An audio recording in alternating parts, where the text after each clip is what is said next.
Hello viewers, shalom and praise the Lord. We want to bless God for this opportunity that He has given us once again to be able to come to you with this conversation. We were here and in our last program, we were talking about church and politics.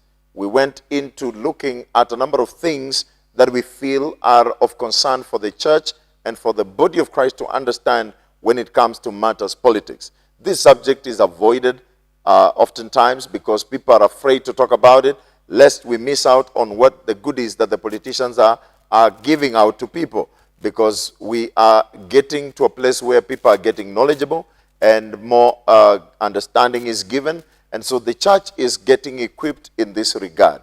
We are back again with part 2 of the same conversation, and we still have the same panel of men that were here with us last week, and I want to have the pleasure of bringing them on board. My friend on my right is Apostle William Omole. Thank you for having me one more time. Good to have you, Apostle, and karibu sana. Asante, looking forward for a great conversation. How are you doing from the other end of the world? We're doing well. Praise the Lord. The Lord is helping us. Amen. Yeah. Ladies and gentlemen, that is Apostle William Omole of Hope Community Christian Church that is based in Syokimau, a man endowed with wisdom and understanding of the scriptures, and we continue to draw a lot from you. The Lord bless you. Now, on my left is our very resourceful Apostle Peter Akek. Karibu sana mtu wa Mungu. Asante nashukuru. How are you doing, sir? I am well. Thank you for being here. Thank God for this opportunity all the time to come here and discuss issues that affect lives. How do you feel after all the shots that you fired last week on this subject? I feel happy. You do? Finding fora where you can speak freely and share these things objectively is not easy. Yes, yes. We have men and women of God who are very close to politicians but lack the courage that we have here to share these things. And therefore I feel happy. You are on record to have made a very powerful statement in one forum where you said you are not concerned about who goes to the king, you are concerned about who comes from the king. Right. Talk to me about that. And it was in the context of going to God. Yes. And coming, because when you are going in weakness. Yes. You are going in need. You are going with burdens. Yes. You are going in search of answers and solutions. Yes. When you are coming back, the people whom you left behind are waiting for your comeback with solutions, with answers, with direction, with all that they did not have before. And so coming back is always the wait. Okay. Not the going. Not the going. Yeah. How is it in relation to political leadership?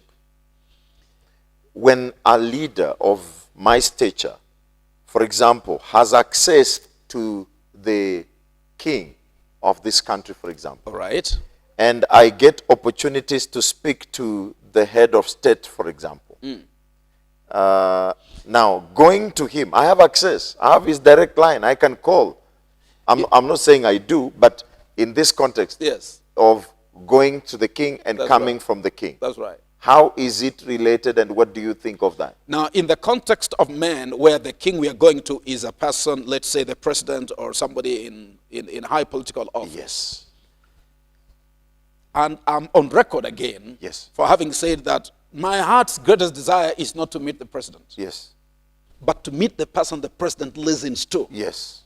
The person whose word the president thinks over before he makes a decision. Yes. That is the most powerful person, because Yes. that is the ruling principality over the president. Wow.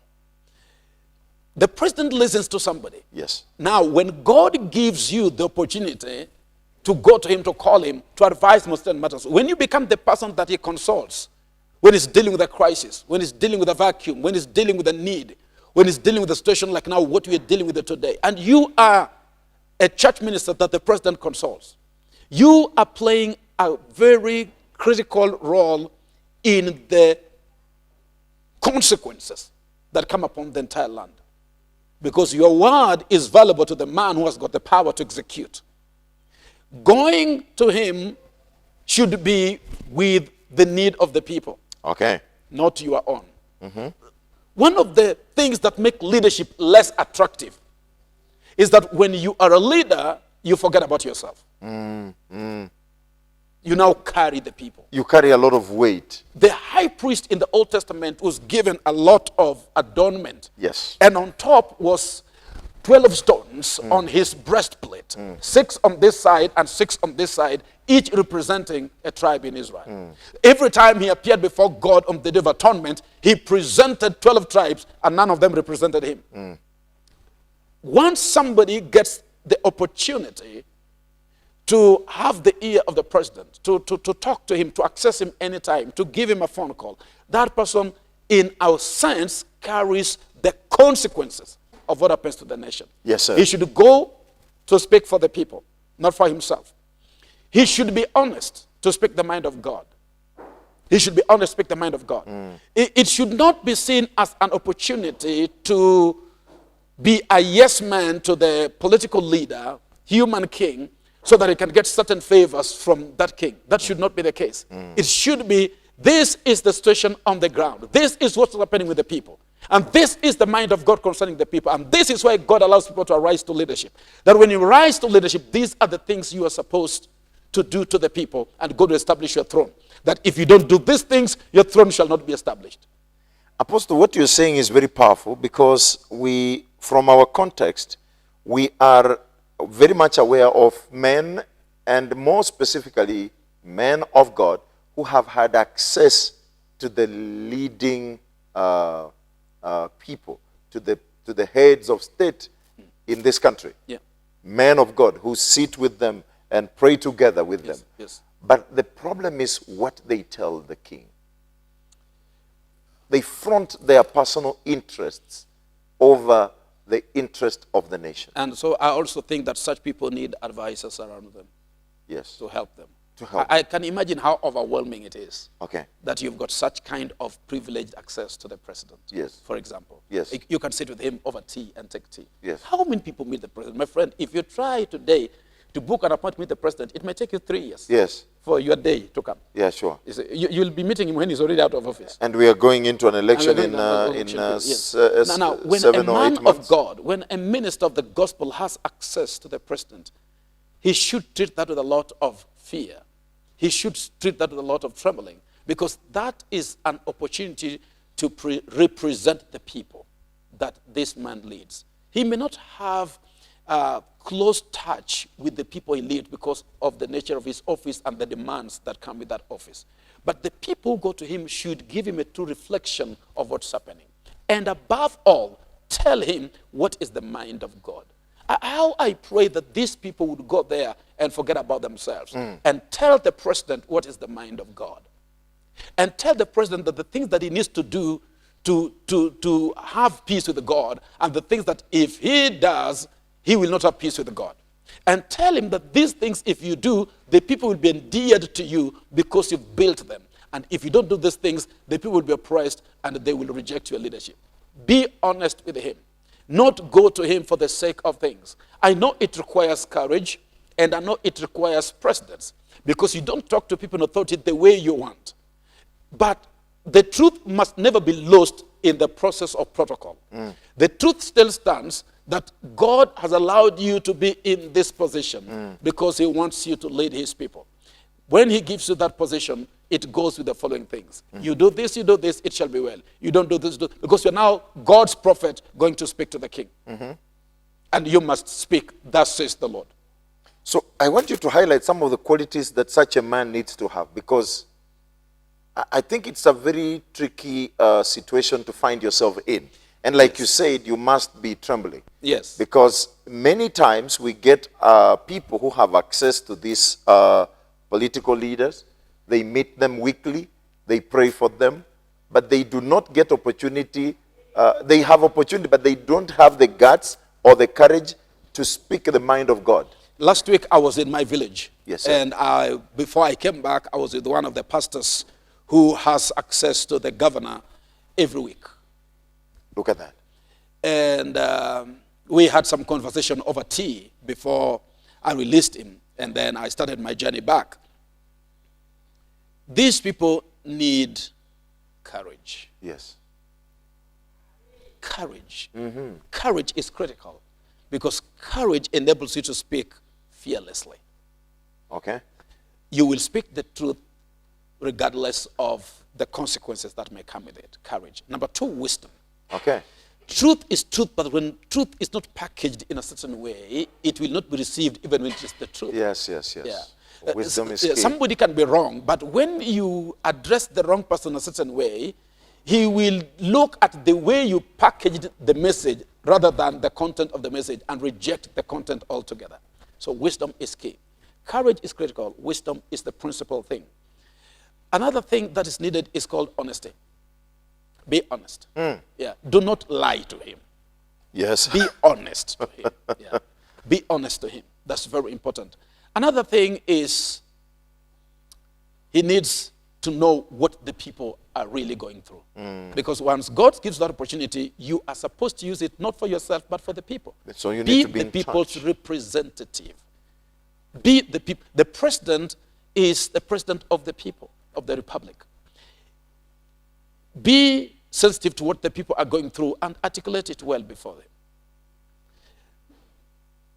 You see, sometimes these people in high office, for example, the head of state, they are surrounded by so many people who advise them. Some spiritual, some political, some professional, and all that.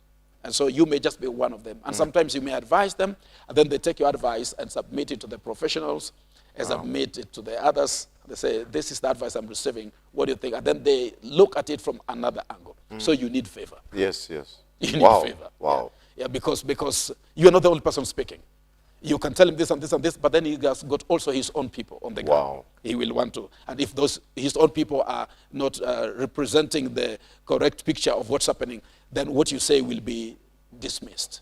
Wow. And then you also risk losing the opportunity of coming to meeting. Yes, yes. So most of our people who have got that access, they would rather guard the way, guard that passage so that that door is not closed. Even if they say nothing while there. Yeah, yes. I just And they enjoy say, the privilege of, yes, you know, it's such an honor to meet you and you are doing well. And they just say pampering things to this man so that the way to the man is not locked. You read in the Bible, those leaders, Christian ministers who rebuked kings were denied access to the king. yeah. Even when Moses was rebuking Pharaoh, Pharaoh told his people, get this man out of my sight. Yeah. Yeah. And you see, and because of that. Now, are we willing to serve God and represent the people even at the risk of losing the opportunity to speak to the king? Knowing that the moment we had, we used it well. So that's why That's why we would rather be proud and brag about with whom, how many kings we have taken tea with. And they're not changing, and they're wicked kings. Yes, and yes. since you started meeting them, they've not become better. So we are Exactly. questioning, what do you discuss What with do you them? do with these kings? Yes. Because you take tea in high places, Yes. but you don't seem to be influencing the kings in any positive way. And maybe probably that's why the king loves you, because You are a tea taker. you're just a tea taker. You know, and he knows whom to go to when he needs serious challenge on what to do. Yeah. You see, we need to do that. And in the days of his life on earth, Dr. Miles Monroe was an advisor to so many kings and presidents and emirs and all that. And listening to some of the things he taught and the principles by which he lived, you can be sure that he never lied to them Yes. in the things he told them. Yes. He would be forthright with them and would give them a lot of wisdom and advice on what to do. And he did not care whether they would love him or not. After all, they would hire him. They Yes. were paying him for those services. Exactly. So they needed him more than he needed them, in a sense. But see, in our situation, most of the time, We need them. They don't need us. we need them. They don't need us. We lack content, Apostle. Free advice is never highly regarded. When I seek your advice, I will highly regard it. I'll But put when you are value. imposing your advice on me, I won't highly regard it. And the question is, what advice is it in the first place? Some of the people who claim to be having those advices are struggling themselves. It's like one who was saying he has written a book on how to make wealth, and then he is asking money to print the book. So it says, somebody says, read your book to get the money on how to make wealth. Read your book. So you need it more than I need it. The advice you're giving me. Let me tell you this, as I even let it to God, my brother. The people in politics do their own research. Yeah. And sometimes they know you, Peter Keck, you may not have the moral authority to rebuke me on anything. Yeah. Because I know how you do your stuff. I know how you acquire land. I know how you get money. I know the taxes you've evaded. So the spiritual leader lacks moral authority. To say anything. To say anything. They can only take tea and praise the guy and go home before they are And rebuked pray. by that guy. And Yes. pray. Pray blessing them. This is just a prayer, blessing, blessing, blessing, be kept by God. But because you know that the things you may want to rebuke him about are much alive in your own quarters. So it takes away from you the moral authority to rebuke. And that's one thing affecting the church today. In the history of this nation, there were men and women of God who had nothing that the government could put a finger on. And they stood up even to the risk of losing their lives. Some of them were killed. Some of them were tortured and incarcerated. And they spoke the truth, the powers that be those days. Yes. Because you could not question the way they acquired land or the cars. There was no tax they evaded, and there was no bribe they received. And so they had integrity, like Samuel, who stood before men and said, whose donkey have I taken? And they could rebuke the politicians. We need to come to that place, because those are the people who can speak to those people with boldness and courage. But if you've got some dead man's bones in your cupboard, you'll go easy on certain things, gloss over them. Apostle Willie. Yes, sir. Just in addition to what kind of qualities we need to have, because we have people who have access, but they don't have the content of speaking in high places. Then on the flip side, you will also have to look into, and this I want you to rein in very strongly, looking into some of the qualities of the leaders we need to consider, because we're in a political season. And many of us are carried away by the slogan, Bwana Yesu asifiwe. And we think that every politician that's able to say Bwana Yesu asifiwe is born again. No, right now, all of them are saying Bwana Yesu asifiwe. They are donning every kind of gown. They will dance if you want them to dance. Yes. Because they want to appeal to us. Yes. So just to add on to what Apostle was saying, I think one of the greatest ones is self-control. Aha. Self-control and more so in contentment. Yes. Because I believe one of the things that will test you greatly when you're exposed to the person in authority is to be able to take advantage of his affluence and his influence. And I believe that many of us have lost it. Mm-hmm. That's why we need to be very careful. I think we said it in the previous shows that we had. We need to be very cautious of the gifts From the king. from the king. And that's why I think in the Bible, in Proverbs, it says when you go to sit with the king, you need to put a knife in your throat. Yes, yes. You need to be very careful of your appetite, because our appetite has devalued our advice. Our appetite, and when I'm talking about appetite here, it's not just necessarily food. Appetite for affluence, things. material things. If we cannot have that appetite, that the king knows that he is not following me for what I have. Because they have a way of knowing, because they are surrounded with people, and they have a way of distincting that these people are only here because of the things around me. Even Jesus said, you people follow me for the bread. They're able to know that. Your hearts are far from Your me. hearts are far from me. And when you have influence with the king, they will be able to distinct you. If you have dealt with greed, you have dealt with that appetite for things, the king will be able to know that this one is not here because he's agitating for something. He is here, he is neutral, he is genuine. That gives you a platform that whatever you say will not be judged based on what you want. It will be neutral. And so it is a great responsibility to be able to put your interest last. And you have to put the interest both of God and of the people first. Because when you have that opportunity, you're both representing the interest of God to the king, because the king is governing the people, and the people are God's people. That's right. So you have to represent the interest of God and then the interest of the people directly to the king. And that takes a lot of self-denial, self-control to be able to interact with the king. The second thing that I may just add on is tact. You may need to really have tact. Very skillful, even in how to be able to deliver the message, how he is delivering the message. It begins with a narrative. To an extent that the Bible says the king is agitated. He says, whosoever is that person must face justice. And he say, oh Lord, you are the one. Can you imagine if he would have just come to the king, and this is a word from the Lord, and he's very right, and then tells him, this is what the Lord is saying. Maybe the results would have been very different. Yes. And so we require tact when dealing with the king. You need to be saying the truth. It's important to know when. Timing is important. To know context is important, because you could be saying the truth, but where you're saying it matters a lot. Yes. And to whom you're saying it. There are certain things that you only need to tell the king in the audience of him only. And then you're speaking it in a You're church service. In a church service, or sometimes you're even speaking it within his other dignitaries and colleagues. So it's important to really have tact, even when dealing with. And sometimes there are opportunities when you're given an opportunity, and sometimes you just keep quiet. You don't have to say anything. If There's wisdom in silence. yes, there is wisdom in silence. And so sometimes you may have something to say, but because the timing is not right, you just keep it to yourself until the right time comes. And so tact is really important when dealing with the king. Now, to answer the second question that we've talked about, what are some of the qualities that are necessary for the leaders? Because I know we are in that season, and we are in the season where we have an opportunity to look up to them.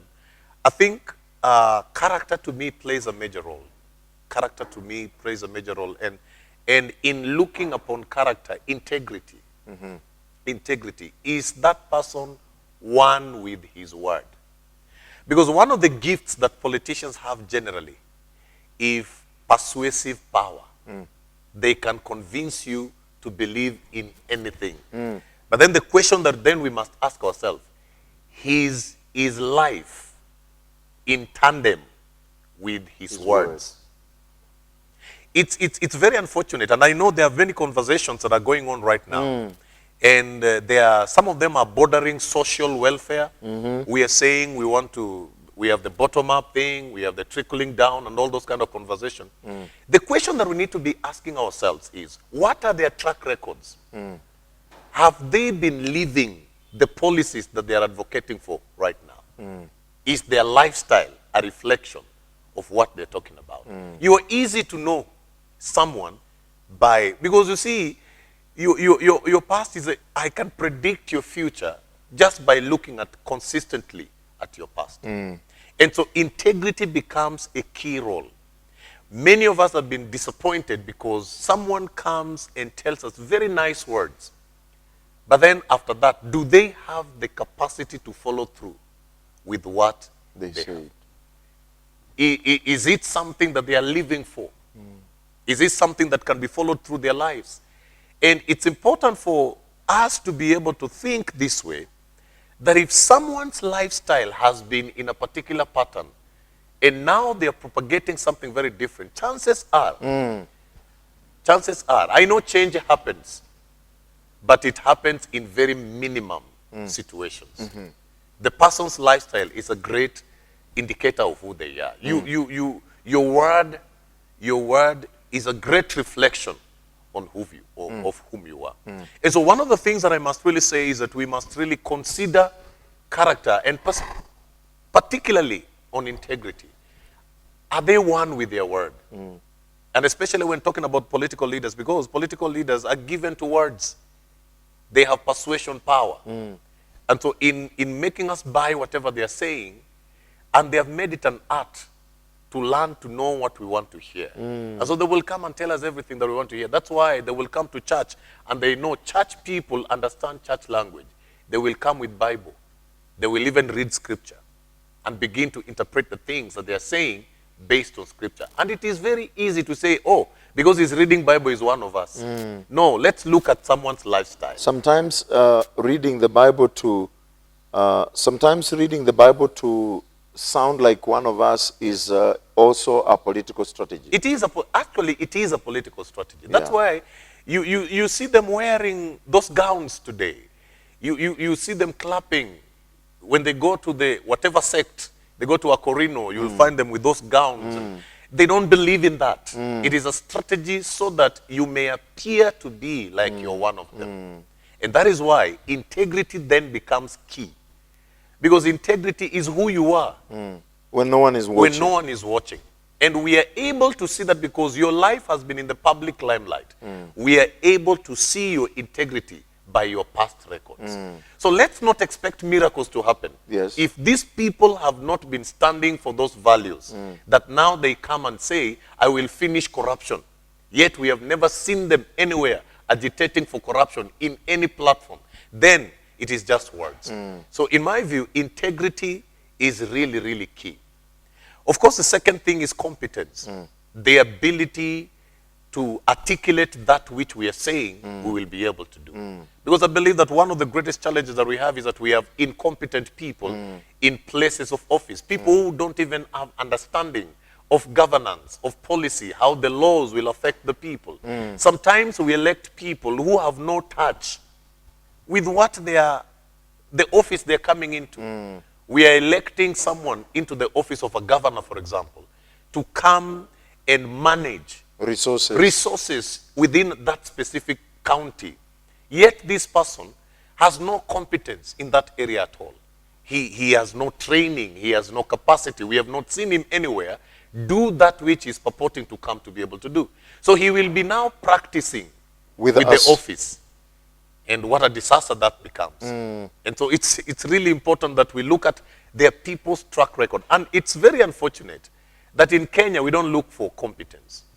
We don't look for competence. If we were looking for competence, there are people who outrightly would not be in office. Disqualified. Yes. There are people, let's consider competence. There are people who would better be senators, but not governors. There are people who would better be governors, but not senators.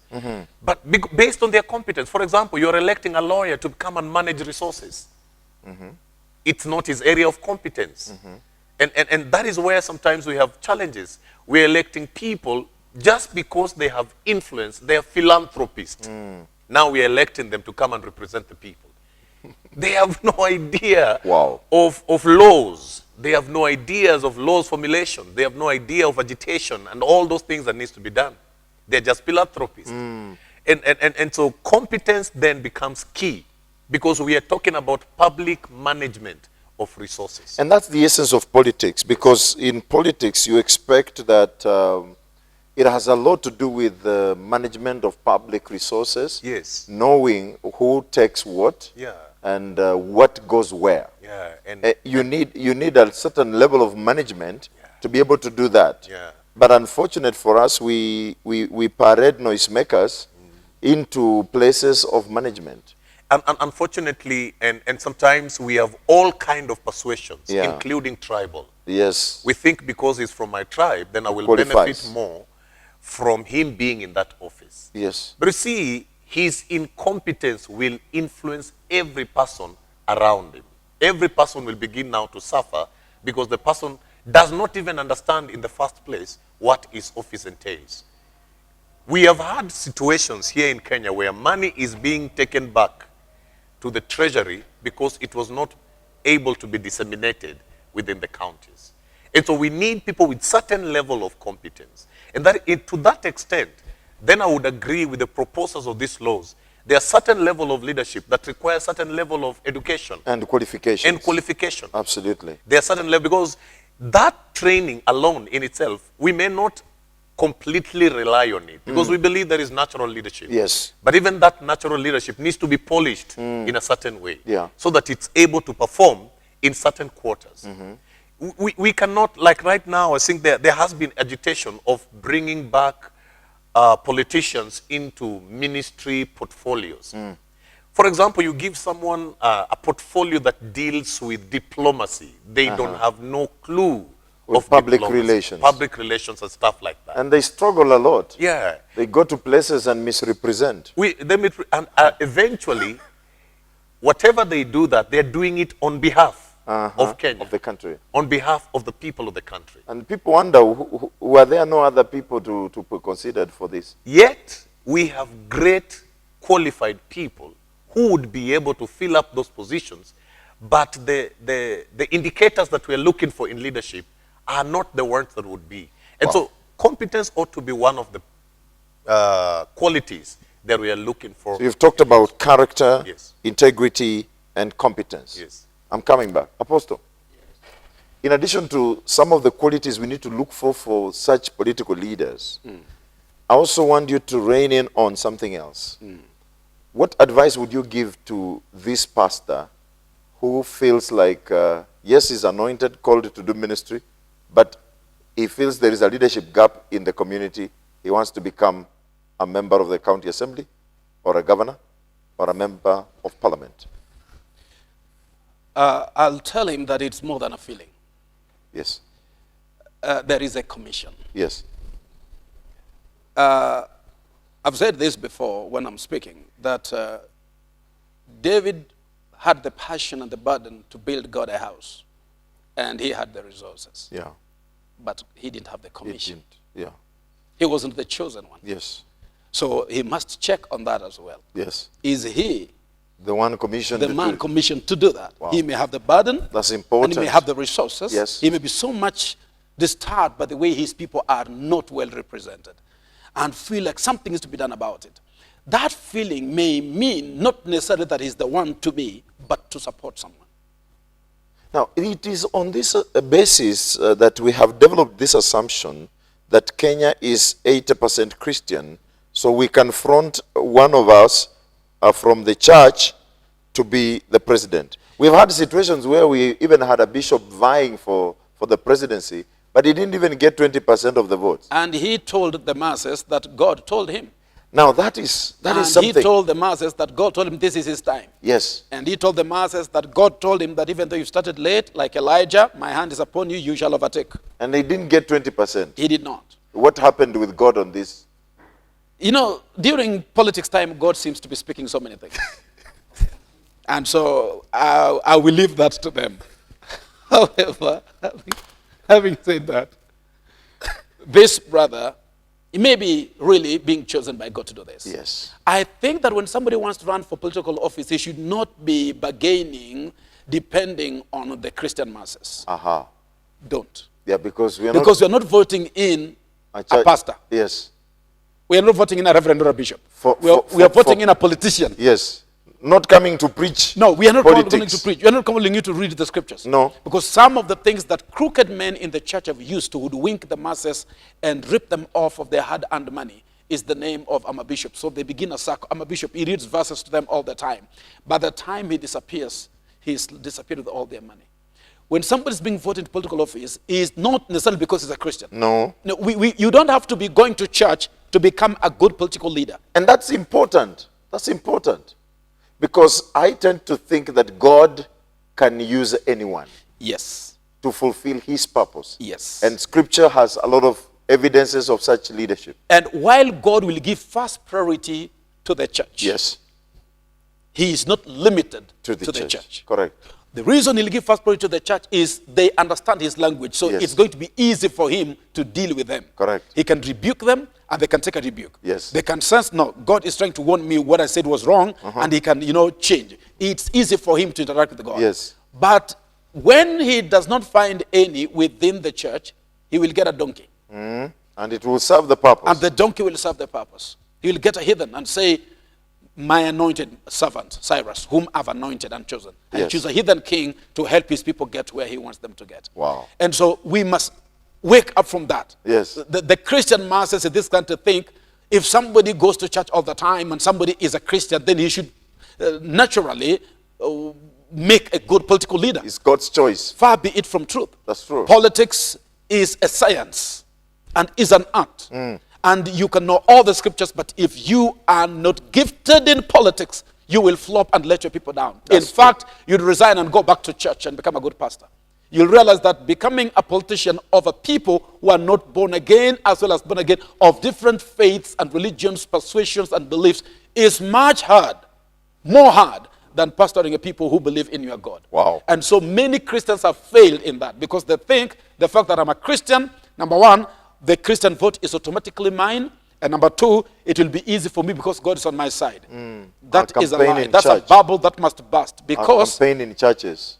politics has got more than just, leading a congregation. Yeah. There's the issue of foreign policy, the position you take in the international stage on certain matters affecting certain nations. There is the relationship with other nations. There is decisions of times of war. And in church we don't go to war. We only war against the devil. Our enemy is spirit, not men. Now, so there's so much involved in politics. So this man must find out whether that is his gifting, that is area of strength. Does he have what it takes to become a politician? He should not go into politics just by faith. Yeah. Let him go there by knowledge, by some expertise, by some art, by some science. Let him go there with understanding, a good grasp of what's happening, and believe God to have the favor of the people. Wow. Well said, Apostle. Now, on the other subject of the kind of political leaders we are looking at, what are some of the qualities? Because the people watching us would want us to also help them. I'm looking for a people person. A people person. People person. All right. Our politicians are selfish. Yes. And it just messes. Even when they seem to parade the interests of the people, it's lip service they're calling us. Their hearts are far from us. They're doing it because they are begging for our vote to give them ascension to political office. Once they've ascended and seated, There's nothing more. it's all personal.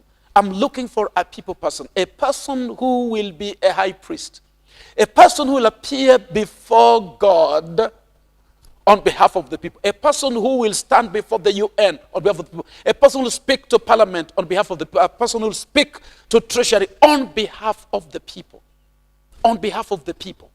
Because if a leader is not concerned with the empowerment, well-being, freedom, education of his people, then that leader is destroying his people. A people person, that's what I'm looking for. While on the same point, Yeah. on the people person, Yeah. what informs the appetite? What informs the appetite to choose leaders who are not people-centered? They are selfish, but then they are good public speakers and good at hurling insults at others, and they are celebrated, and they seem to win every election. Corruption. Corruption. Our price is so low, we are easily affordable. Okay. It's easy to buy us. You remember those days we had a head of state in this country who said, kura ya Mjaluo na ya Mluya ni rahisi. Is getting them with ugali, you just get them. When our value is low, it's so easy to buy us. And so we do not see far. Wow. Corruption. And remember again what I said, that a hungry person thinks of one thing: food. Food. It's very unfortunate. Let me tell you something. Even watch our politicians right now. Just watch the way they are going around the country. There are certain parts of this country that they know that they're not hungry. So they will have to think twice about their own interests. They're not hungry. So you can't give them food and easily carry them away. They are very much concerned about their interests. When a bad politician who has the gift of the gab, very articulate with words, succeeds to win the hearts of the people, in spite of the insults he hurls at his opponents and all the disrespect he shows others, it means that the people, number one, are not looking at the weightier matters of the law that make a man. What makes a man? What makes a leader? They don't consider that. All they care about is what we are given by that person. Then the person is good. So any politician today, and God forbid, is as good as his gift to the people. You give us a good gift, you are a good person. Anytime I go to my village, there are certain parts when I pass by, they say, "Hey, mukubwa, meshimiwa." And I just pass. Yes. Then I hear, We will not give you votes. I'm as good as what I give them. If I don't give them anything, I'm a bad man. Are you seeing that? So in such kind of an environment, that anybody with the resources will ascend it to any office. Yes, because mkubwa, and make a mistake of stopping. My friend, you have to roll down the window and tell them, nimeacha mkubwa napeleka gari car wash to survive. Yes. Are you seeing that? Yes. Because they have got demands to make. They want something. And then they promise you will give you votes. And you're forgetting even the next other person will also come. Will give them something that promises votes. And so our people, back to our people needs to be developed. Our people needs to be raised in a certain way that they can make decisions, put down their feet on a matter, and keep their feet on the ground. Yeah, because now talking about the people, because here we have talked about the leader, Yes. we've talked about what kind of quality of leader will need to access the king. Yes. We have also talked about what quality of a leader we need in some political spaces. Yes. Now, you're coming to the key thing, Okay. our people. Our people. We seem to eat from everybody, Yes. and we don't even check what kind of food we're being given. We are hungry, we are desperate, we are poor, we are needy, and even the pastor is not spared. And that's why I said, if you check how the politicians are dealing with the demographics of this nation, the sections of this nation that they go to, and they don't just want food, because they are food. They have to talk something So that tell us something. resonates with Yes, the need of the yes, people. Yes, and those people are very critical. They're Yes. very critical thinkers, and they're very objective in their reasoning. Because when somebody is very hungry, he only thinks of food and his stomach. So that does not die, he thinks of survival. Our people must also learn that even if you don't make much, be contented with what you make. It will stop us from becoming criminals.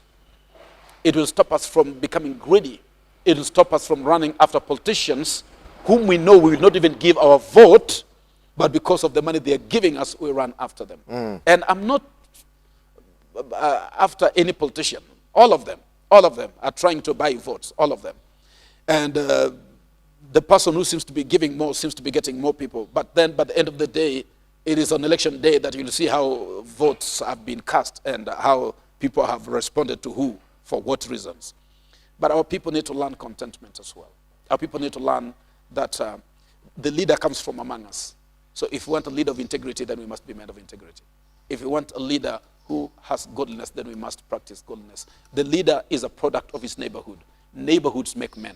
If this leader is coming from among us, but we have been this kind of people, then he's simply an extension of our quality in that office. And he can't do any better, He cannot because do any it's just a true reflection of who we are. That's right.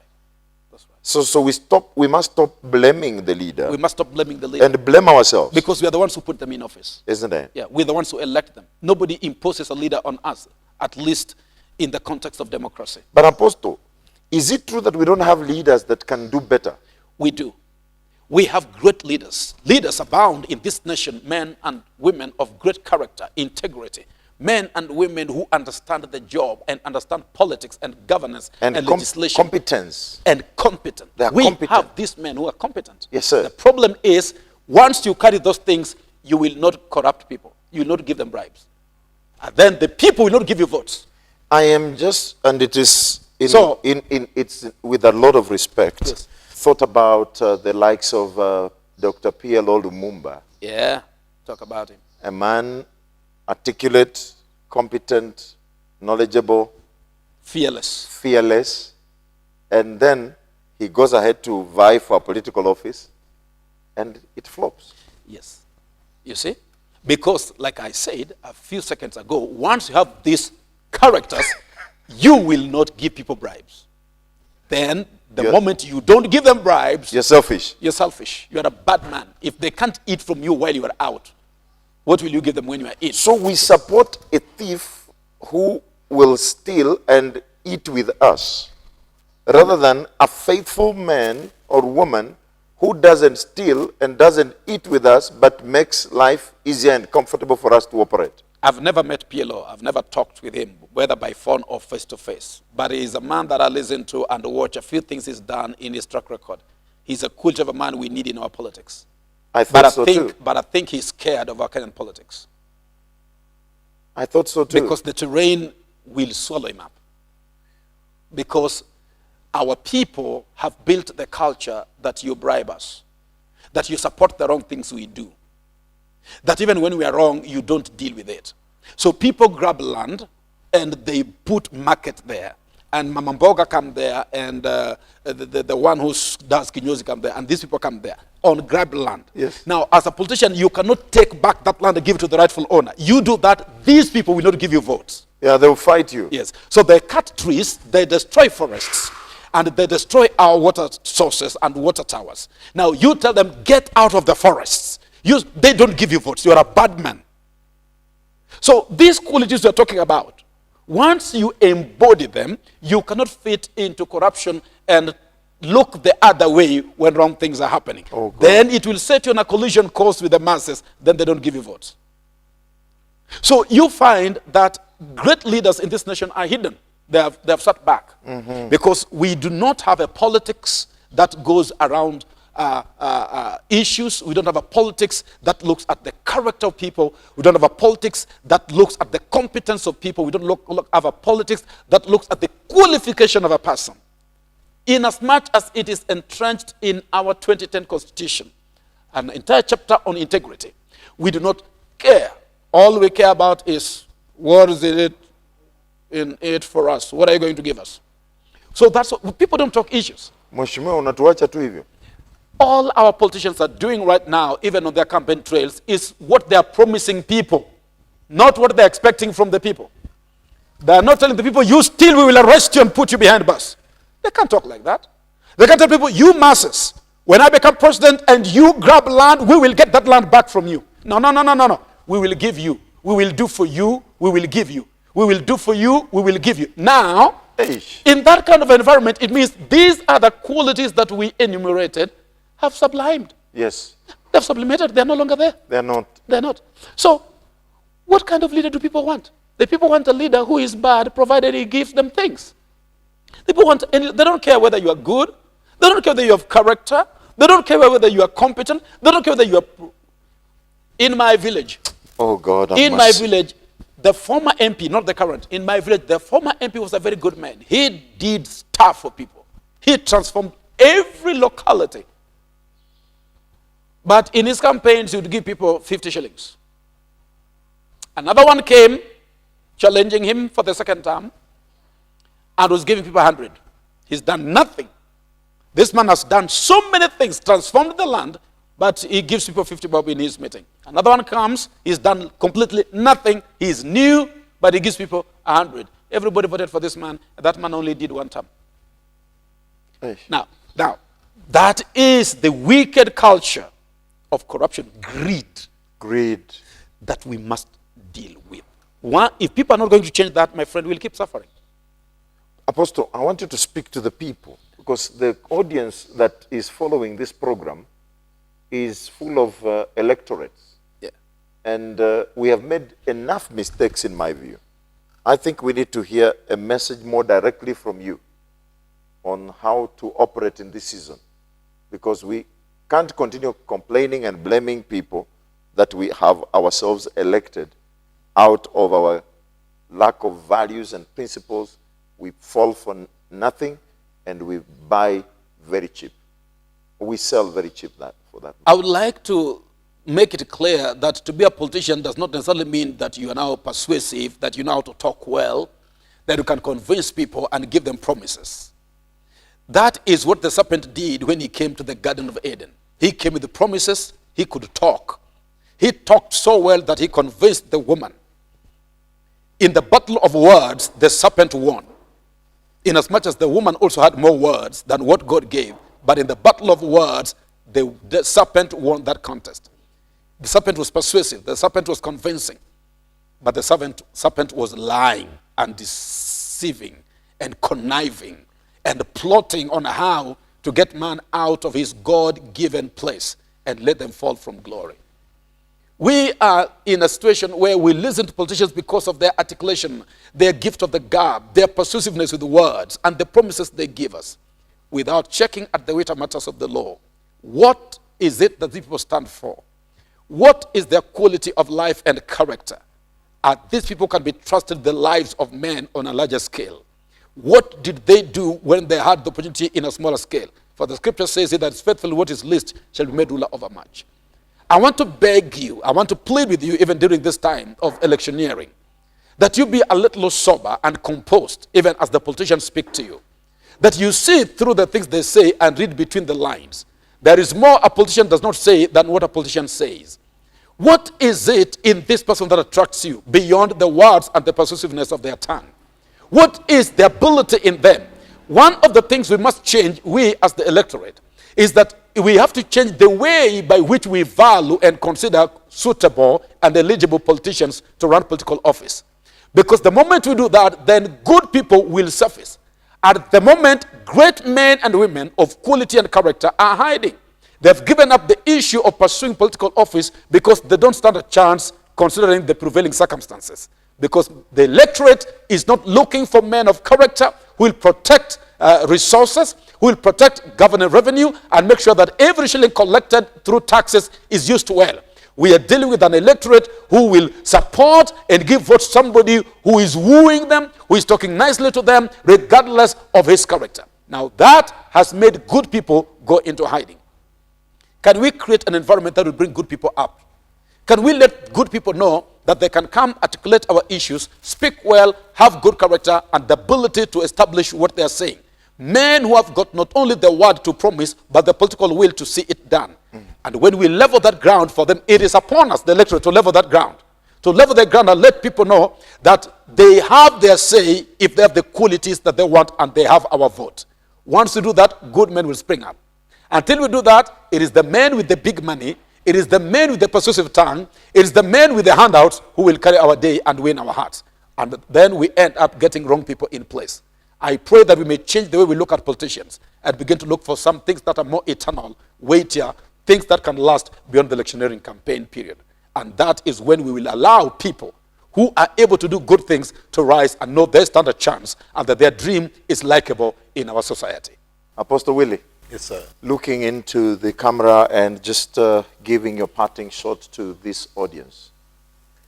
I think one of the things that must happen is we, the electorate, there has to be change, and there has to be, especially we who are opinion shapers and leaders, there needs to be a lot of civil agitation so that even the electorate begins to understand the role of the leaders. Because I believe that part of the problem is because we imagine that immediately someone goes up to the place, their work is to become a conduit, to be able to throw the goodies that come from the top downwards. Sometimes the role of these people is just to create an environment for us to thrive. We don't need handouts. We just need an environment. And when we are going out there to elect these people, we need to elect the people who will best create that environment based on their past track record. What have they done with the little opportunities that they have had? And so we must get to the place that we go beyond the things, the narratives that are being sold to us. And one of the narratives is tribalism. Mm-hmm. I don't know where we got this liking that if someone is from my tribe, then I stand a better chance to benefit from their leadership. Yeah. And you only imagine, Bishop, that narrative only comes after 5 years. Yes. This is when we all of a sudden realize I am a Luo, he is a Luya, the other one is a Kikuyu, and we want the Kikuyu vote. Mm. It's not about what we want to do for them per se. It's about getting their numbers so that they can be able to support our.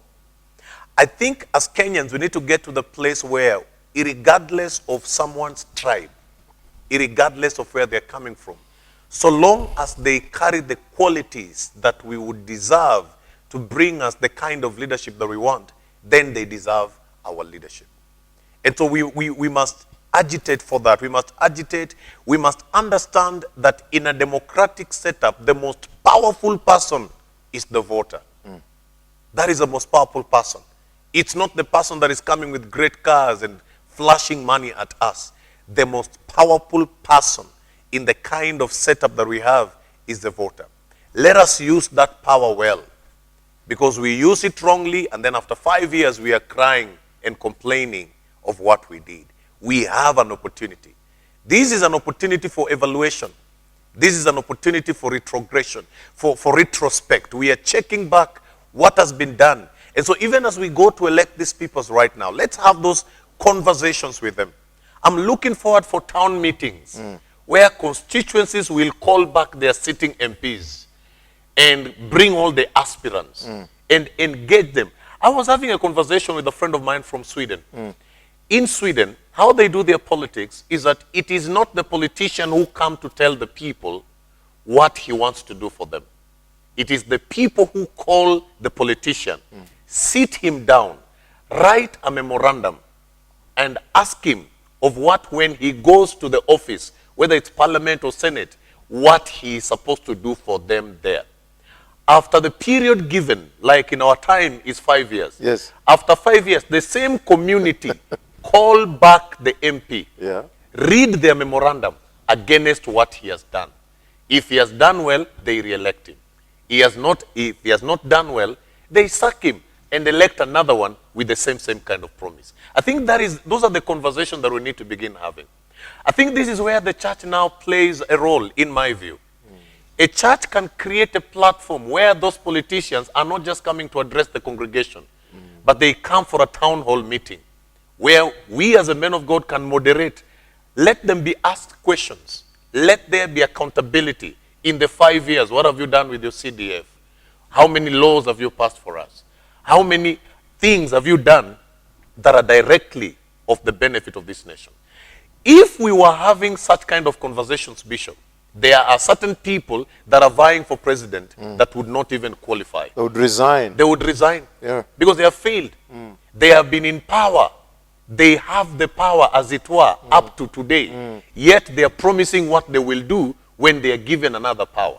Why can't we have conversations about what have you done with the little that you have? I think that is where now we need to be able to come in, ask those difficult questions. When everything is done right, the benefit will automatically come. Wow. But as it were, if we keep going the way we're going, we will just end up at where we have been. Ladies and gentlemen, you've heard it from the horse's mouth. These men have spoken. It has come from the depths of their hearts. A lot of insight and information has been provided. I believe that we have been instructed, we are well taught, and we are going to make a difference in our generation. My prayer is that the things you've heard will help you make the right decision even as you move forward. That is it we had time for tonight, and we wish you God's blessing. The Lord bless you and keep you and make his face to shine upon you and be gracious to you. Until next program, my name is Obed Wanjala, and this is Upgrade. Good night.